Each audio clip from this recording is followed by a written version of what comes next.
સુરતમાં ખોડવાલ વિસ્તારમાં પસોદરા પાટિયા પાસે આવેલ જમીન મામલે પોલીસ આરોપી તેમજ આવારા તત્વોની મિલીભગત અને પૈસાની લાલચમાં થતા કૃત્યો, જેમાં ઘનશ્યામભાઈ વલ્લભભાઈ પારબ જેઓ દ્વારા મિલન પારબ તેમજ પરેશ સરધારા તેઓ વચ્ચે 5 વર્ષ પહેલા બેંક મારફત વ્હાઇટની એન્ટ્રી ઓરિજિનલ દસ્તાવેજ અમોને આપેલ, પછી દસ્તાવેજ કરી આપવાનું કીધેલું, ત્યારબાદ દસ્તાવેજ ન કરી આપતા કઠોર કોર્ટમાં દાવો કરેલ તેમજ કોર્ટ મારફત કોર્ટ કમિશન કરી જગ્યા પરોને કબજો અને સંભાળેલ, જેમાં કોર્ટ કમિશનમાં પરેશના ભાઈ સંદીપ સરદાર પણ સાથે રહેલા.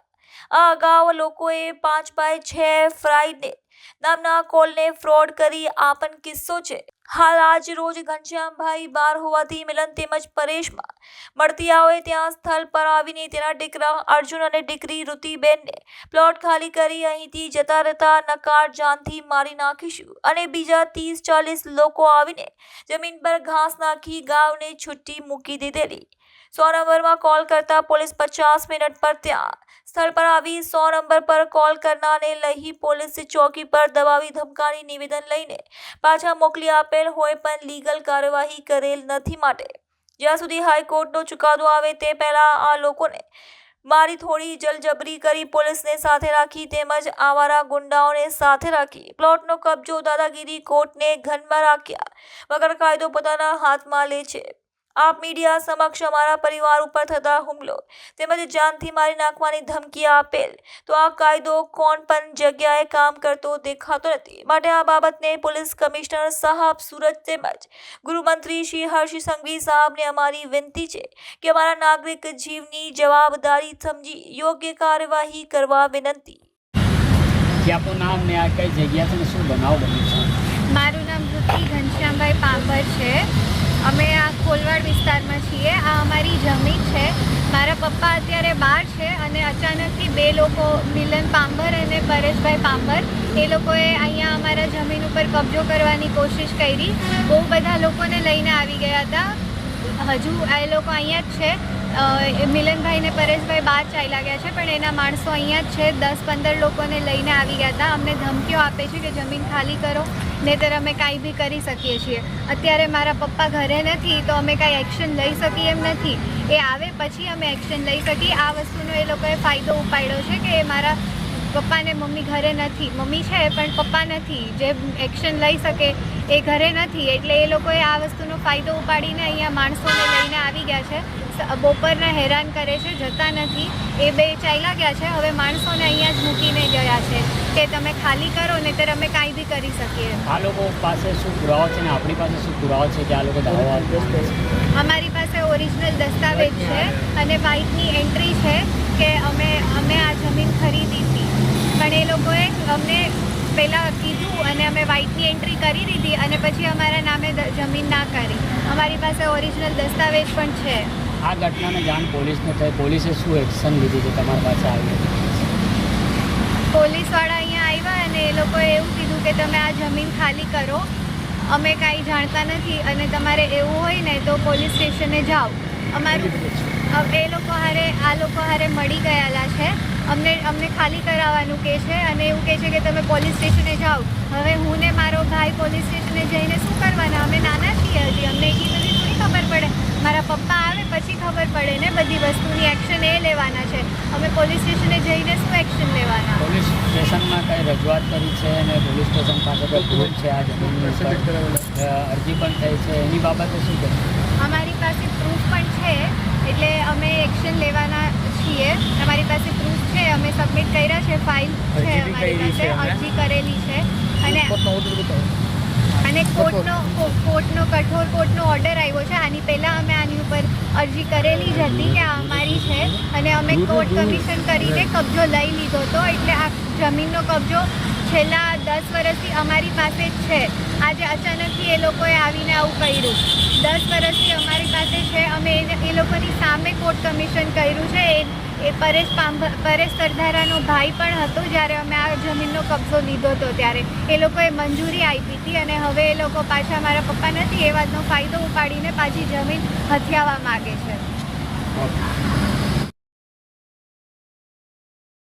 ઘનશ્યામભાઈ પાંભર છે અને અમારા પપ્પા અહીંયા છે નહીં તો એ લોકોનો ફાયદો ઉપાડીને મિલન પાંભર અને પરેશ પાંભર એ લોકો અહીંયા સરદારા એ લોકો અહીંયા આવ્યા અને બહુ દિવસો પછી આવીને અચાનકથી એ લોકોએ કબજો કરી લીધો અને બહુ બધા માણસો બી અહીંયા બોલાવી લીધા કે અને ધમકીઓ બી આપે છે કે તમે કંઈ કરશો તો અમે તમને મારવાની બી ધમકીઓ આપે છે.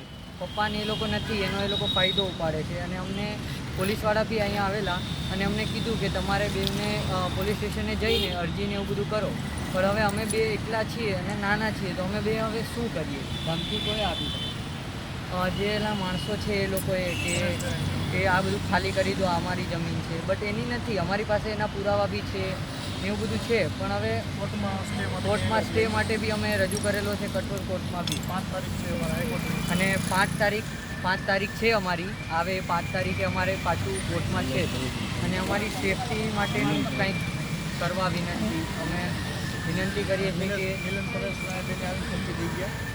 નાના છો, હા, તમે બે નાના છો, તમે બે આનાથી દૂર રહ્યો, તમારા પપ્પાને અમારે લેના દેના છે, પણ પપ્પાને એ લોકો નથી તો અહીંયા કોર્ટને તો ઊભું રહેવું જ પડશે. નકર એ લોકો એમને મતલબ લઈ લેવાની ધમકીઓ આપે છે કે આ અમારી જ છે અને તમે ખાલી કરી દો, નકર અમે તમને મારશું ને આવી તો બધું કરે છે. અને હર્ષ સંઘવી સાહેબ અને પોલીસને મારી વિનંતી છે કે અમને પ્રોટેક્શન આપો, નકર કાંઈ બી થશે તો જિમ્મેદારી તમારી રહેશે. ભારત માતા કી જય. હું ઘનશ્યામભાઈ વલ્લભભાઈ પાંભર. અત્યારે હું સુરતથી ખૂબ દૂર છું અને મારો પરિવાર અત્યારે ખૂબ મુશ્કેલીમાં છે. વૃત્તિ અર્જુન નાના નાના દીકરા છે અને પત્ની છે મારી અસ્મિતાબેન, એના જીવના ખૂબ જોખમમાં છે. અત્યારે હાલમાં મારો પરિવાર ફસાઈ ગયો છે.